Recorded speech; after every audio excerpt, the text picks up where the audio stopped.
I transformed my vertical jump from 22 inches and not even touching the rim to 38 inches and throwing down windmills.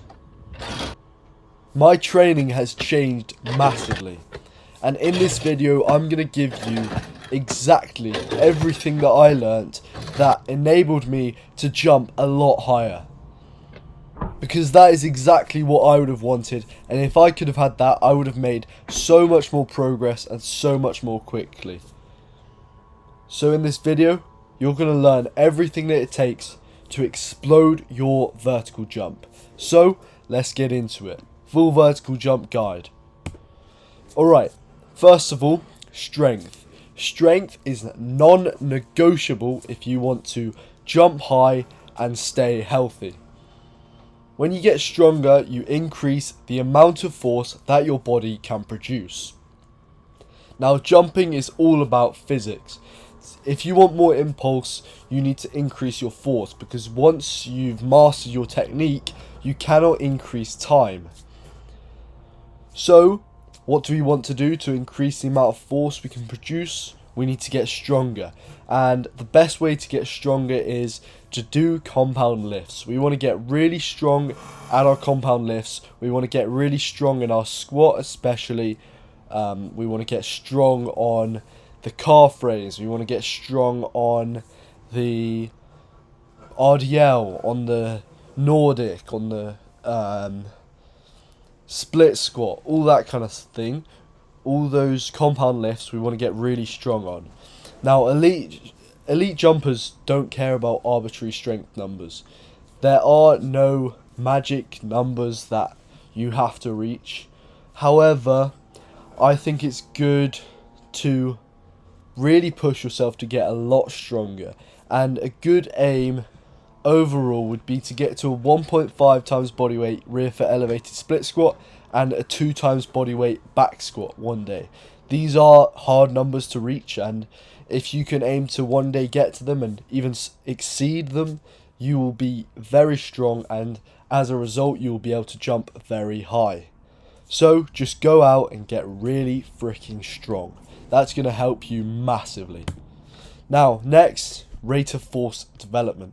You need to increase your body's ability to produce lots of force very quickly. Jumping is all about rate of force development. So once we've got this force is useless if we can't produce it very quickly, okay? There's a reason why elite powerlifters, why does Eddie Hall not have a 50-inch vertical? Okay, he's got a 500 kilo deadlift, but he can't jump that high, can he? It's because he doesn't have as much rate of force development. So you need to increase your ability to produce lots of force very quickly, because that's what jumping is all about. And the best way to increase your rate of force development is power cleans and Olympic lifts. All of the best athletes do Olympic lifts. Think Noah Lyles. Yeah, he does power cleans because it works, okay? And I have seen a direct correlation between how high my power clean is and how high I'm jumping. So, you need to get your power clean up. It really is as simple as that. And my power clean is at the highest it's ever been at the moment, and I'm also jumping the highest I've ever jumped in my life. So that gives you some perspective. The way to learn the power clean is, well, it's hard to learn, okay? It's, you see a lot of stuff online saying it's hard to learn. And to be fair, it is a fairly complex movement. But the best way to learn it is to look at YouTube tutorials and just spend a lot of time repping out on an empty barbell. That's the best way you could learn how to power clean. Because what I did was I spent, I did like 100 reps a day on an empty barbell, just focusing on little cues to just optimize my technique. Now, another thing you can do for rate of force development is squat jumps. Squat jumps are good. They're not as good as power cleans for increasing your rate of force development, but if you're trying to get, a quick increase on your vertical jump, that's something you can do. Squat jumps are pretty effective. Power cleans are obviously the best for increasing your rate of force development. Next, you need to jump max effort. This is all about the law of specificity. If you want to get better at something, you have to do that thing more often. If you want to jump higher, you have to jump more often. Simple as that. And the beauty of these max effort jumps is that they self-intensify, meaning that as you get better and better, the jumps become more and more intense and serve to continue overloading your body and spurring on adaptations, and the adaptations make you jump higher. But the most important thing about these is intent, okay? If you're not pushing intent, if you're not jumping as high as you possibly can, you're not going to get better. Simple as that. Now, my story with jumping every day was I spent 3 months jumping every single day. And do you want to guess what happened? My vertical jump skyrocketed. My vert went up by about 7 or 8 inches and I got my first dunk. So that's the power of jumping every day and jumping frequently. I would suggest that you go out and jump 1 to 2 times per week for 1 to 2 hours and make sure you get in 20 to 50 max effort jumps every single week. And if you can do that, you will, over time, jump a lot higher and you will get your first dunk. It really is that simple. Next, sprinting. Sprinting is a great, fast, short ground contact time activity. It has insanely high ground reaction forces, both horizontally during acceleration and vertically during upright sprinting. And it develops those fast twitch muscle fibers, which are so essential in an explosive activity like jumping. And you're going to become a really twitchy athlete. You're going to develop your elasticity. You're going to develop some tendon stiffness, and you'll be able to pop off the ground really quickly in your jump. So overall, sprinting can really help you jump higher and just become a freak athlete. Also, speed gains are always welcome, right? And to be honest, if you can sprint faster, you're going to increase your approach speed, and that will also help you to jump higher. So overall, sprinting is just an amazing thing you want to be doing. I would describe it as a bit of a vertical jump hack. It's something that you can do. It's very easy to do. You know, you just need to find some space, find a field or a track or somewhere you can sprint. You know, do like 4 by 40 yards, do that 2 times a week and do that for the rest of your life. And from that, you will get faster and jump higher, and it will just be something that will really help you. So sprint 1 to 3 times per week. You can do acceleration work if you're a 2-foot jumper, because that will be really specific. Now for 1-foot jumpers, top end speed will be more specific because it's less of a joint angle than acceleration. It's all to do with the joint angles. So acceleration, you're seeing the joint angles that you see more in a 2-foot jump, because you know your legs are bent more, whereas top end speed, your legs are like that, similar to a 1-foot jump. You want to warm up well for the sprints, and you want to rest between sets. That will really help you. Okay, consistency. This is the most important thing. Okay, you could do everything in this video, but if you're not consistent with it, you're not going to make any progress. The key with vertical jump progress is you have to stick with it longer than anyone else. This is where most people fail. The amount of work that you do in a single day, or the intensity, doesn't have to be that high. Real progress is made when you stack together hundreds of weeks of work in a row. It can be a small amount of work, but over the span of years, it adds up.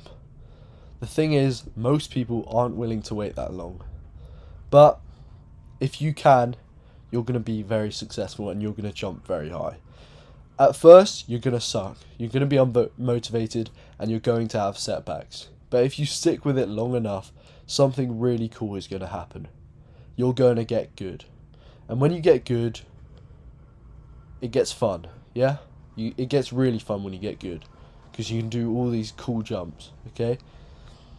And when you get good, you don't stop.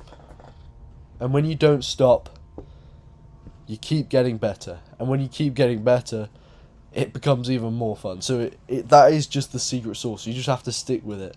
And before you know it, people will be asking you for the secret sauce. You're just going to chuckle to yourself, okay? It really is that simple. Just do everything that I've said in this video and stay consistent. Next, technique. Technique is a really quick way to jump higher. You must optimize your technique. It's a really low-hanging fruit. It's something that you can literally fix just like that and jump a lot higher. I think I looked at a YouTube video and optimised my technique and read some stuff about 1 foot jump technique, and from that my vert went up like 4 inches, just like that. So it's really powerful. Now I have a 1 foot jump technique video on my channel, so if you're a 1 foot jumper, check that out. The best technique sort of advice I could give you, regardless of whether you're 1 foot or 2 foot, is to start close. Start off 1 step, then progress to 2 steps and 3 steps, and jump as high as you can off these, because then your body will find the best way of managing your limbs and the best way of jumping high, basically the best positions to get into. Additionally, you want to do lots of jumps. This ties into the other point about doing lots of max effort jumps. If you do lots of jumps, your technique will become really refined. And now for me, someone who's taken thousands of jumps over the course of my lifetime, my technique has become really refined. So that is an excellent tip. Some little tips that you could probably apply today is, for 2 foot, you want a really long penultimate step. So you want a long step before your 2 foot jump, and that will help you jump higher. And you can look at loads of videos on YouTube. I think Isaiah Rivera's got a few good ones on 2 foot especially, and for 1 foot you can watch my video. That's a good video. For 1 foot, the main thing is the rolling contacts. That last step before your jump, you want to roll through the foot, roll the knee to the ground. And lastly, rhythm. Rhythm's important. It's not just about speed into the jump. You need to have rhythm, because that helps you jump high and organise your body and get into the right positions. So that's an important tip. So I'd just like to touch on the training program that I've got. My vertical jump increased from 29 inches to 35 inches on this training program, and it was in just 12 weeks. The program's currently on sale. It's a great program. I guarantee that you can make a lot of progress if you get on this program, but you don't have to.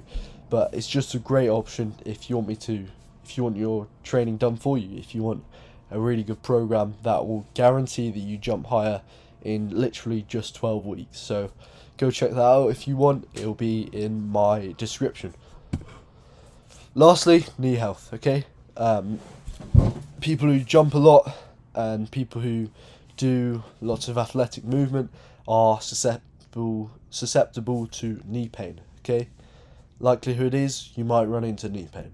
So something that's really important is load management. Okay, you need to organize your weeks so that you don't have too much load on at one period of time. Okay, so you're actually allowing your body to rest. So what does that mean? If you do a jump session, you don't do 3 jump sessions in a row and lift heavy and whatnot. You need to give your body some time to rest so that you can recover and that your tendons can be ready for the next time that you jump.